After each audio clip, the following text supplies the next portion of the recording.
Okey. 1, 2, 3. TMO stop. Win no way! Seni untuk semua!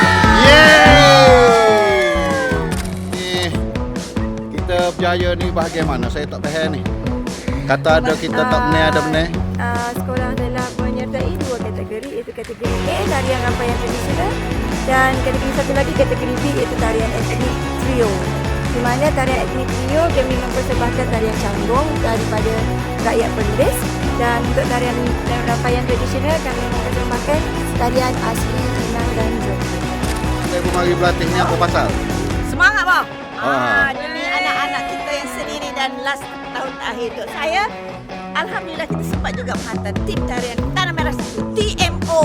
Yeah! Canggung hanya last minute, 2-3 hari sebelum pertandingan baru kita orang berlatih canggung. Okey, So alhamdulillah lah dapat naik. Okey, terima kasih dan tahniah. Dan Masuk Daniel. okey, lama mana kita berlatih ni?